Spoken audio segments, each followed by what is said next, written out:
Graça, misericórdia e paz da parte de nosso Senhor e Salvador Jesus Cristo. O culto de hoje está sendo oferecido pela nossa irmã Rosângela, pela transferência da filha do Rio de Janeiro para uma outra cidade menor, mais tranquila, mais pacata. E o nome do Senhor está sendo mais uma vez glorificado em nome de Jesus. Amém. Nós vamos ler um texto que está no livro de Atos dos Apóstolos, capítulo 16. Vamos ler daqui 2 versículos, 25 e 26. Diz assim a palavra do Senhor: por volta da meia-noite, Paulo e Silas oravam e cantavam louvores a Deus, e os demais companheiros de prisão escutavam. De repente, sobreveio tamanho terremoto que sacudiu os alicerces da prisão, abriram-se todas as portas e soltaram-se as cadeias de todos. Amém? Amém. Glória a Deus. O culto de hoje é uma chamada para que ofereçamos ao Senhor sacrifício de louvor. O que é um sacrifício de louvor? É uma oferta de gratidão ao Senhor antes mesmo da vitória se materializar. É quando a gente olha para as nossas vitórias com os olhos da fé. Que sejamos hoje estimulados como povo de Deus a oferecer ao Senhor sacrifícios de louvor no meio das nossas agonias. E olhe que as agonias atuais não têm sido poucas na vida da maioria absoluta de nós. Foi o que aconteceu ali na cidade de Filipos, região da Macedônia, na Ásia Menor. Numa prisão da cidade, o apóstolo Paulo e Silas, seu companheiro de jornada, presos sob a falsa acusação de estarem tumultuando a cidade. Mas eles, ao invés de reclamar, de se maldizer, eles oravam e louvavam ao Senhor, apesar da situação. É algo que a gente precisa aprender em nosso tempo. O texto nos ensina pelo menos 3 lições preciosas. Primeira lição: estar fazendo a obra de Deus não nos isenta de passar por horas de suores frios. Essa é a primeira lição do texto. Depois daqueles amados irmãos serem tremendamente usados por Deus para libertar uma mulher cativa de um espírito de adivinhação, e do Senhor operar maravilhas através deles, esses homens, por uma artimanha maligna, são açoitados e presos. Muitas vezes a gente diz assim: Senhor, por que eu? Por que é que eu estou passando por isso? Eu escuto tanto isso, vocês não têm noção. Talvez a gente passe por essa terra sem ter essa resposta. Mas o que é que o Senhor está requerendo de nós? Uma postura de fidelidade ao Senhor, mesmo apesar de todos os pesares. A segunda lição do texto: no meio da agonia mais atroz, aqueles servos viram aquele que é invisível e creram. Eles podiam enxergar a vitória através do véu denso daquela prisão insalubre. Eles podiam declarar a fé do tipo: ainda que, como no antigo cântico cujo refrão diz: meu louvor é fruto do meu amor por ti, Jesus. É fruto de tua graça e da paz que encontro em ti e do teu Espírito que habita em mim. Ainda que cadeias venham me prender, ainda que os homens se levantem contra mim, meus lábios não se fecharão. Para sempre hei de te louvar. Ainda que as trevas venham me cercar, ainda que os montes desabem sobre mim, meus lábios não se fecharão. Para sempre hei de te louvar. Todos nós conhecemos esse louvor, e que ele seja o grande mote para as nossas vidas.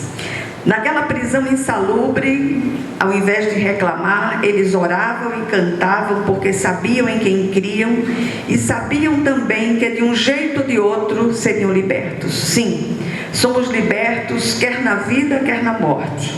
Quem louva o Senhor no meio da agonia enxerga aquele, repito, que é invisível, mas absolutamente real.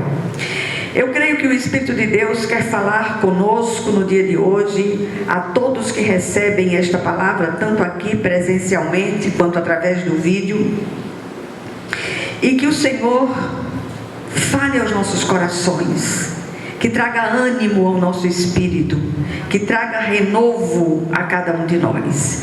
Uma grande estratégia do céu, repito, é oferecer a Deus sempre, por meio de Jesus Cristo, sacrifício de louvor que é fruto de lábios que confessam o seu nome, diz o autor de Hebreus.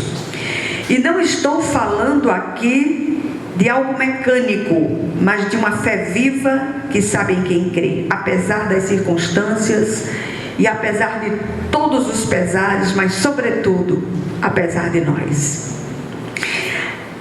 Há dois sacrifícios que precisamos aprender a oferecer ao Senhor em meio às nossas lutas, às nossas agonias. Um é o sacrifício de louvor oferecido tão eficazmente por Paulo e Silas naquela prisão de Filipos. O outro é o sacrifício de ações de graças tão usado pelos salmistas em suas lutas diárias. Enquanto o primeiro é um cântico na agonia, que é entoado para glorificar o Senhor no meio do sofrimento, o segundo é a gratidão pela vitória antes mesmo do fim do combate. Agora preste atenção a isso aqui. Não importa o tipo, o local ou o nome da prisão que você está enfrentando. A de Paulo era em Filipos. A sua pode ser o medo, um vício, a dificuldade financeira, uma rejeição, um relacionamento, uma enfermidade, uma circunstância qualquer. Não importa. O Deus que operou nos dias de Paulo e Silas opera hoje. Então ore e louve ao Deus que tudo pode. A força daquela atitude de fé de Paulo e Silas moveu céus e terra a favor deles. A mesma coisa pode acontecer com todo aquele que agir de igual modo. Por isso ore e cante você mesmo. O Senhor deseja ouvir a sua voz, mesmo em lágrimas. A semelhança de Paulo e Silas, quando você for liberto, os que estão ao seu redor também serão, em nome de Jesus. Aí vem a terceiro ensino, a terceira lição do texto. A libertação deles repercutiu na vida de todos aqueles que estavam ao redor deles. As cadeias de todos foram abertas.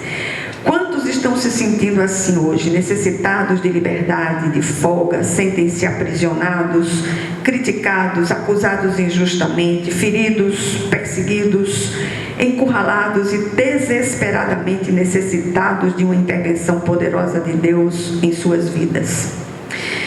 Quantas orações eu tenho visto, tenho acompanhado de mães por filhos desviados do Evangelho há tantos anos.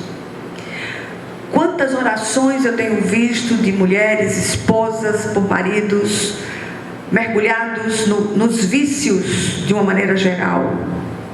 E essas mulheres estão ali, firmes no Senhor, clamando de dia e de noite, já em ação de graças, sabendo que nenhuma oração delas cairá por terra. Muitas vezes essas cadeias não são físicas, como a de Paulo e Silas, são emocionais ou espirituais. Muitos em nosso meio se encontram presos ao medo, à intransigência, a julgos relacionais insuportáveis, à ansiedade ou mesmo a vícios e inclinações. O que é que nós podemos tirar dessa brevíssima mensagem no dia de hoje? Há muitos cativos em nosso meio que o Senhor deseja libertar. O que tem faltado? Passos ousados de fé. Glorifiquemos ao Senhor no meio das nossas agonias, mesmo em lágrimas. Há momentos em que a gente ora, chora e louva. Louva, chora e ora. As coisas se misturam de tal forma que a gente não sabe o que é oração, o que é louvor, o que é agonia. Mas o Senhor é aquele que conhece a profundidade dos nossos corações. E Ele é aquele que tem já a resposta preparada para cada um de nós. Que assim seja, em nome de Jesus Cristo. Amém. Vamos orar umas pelas outras.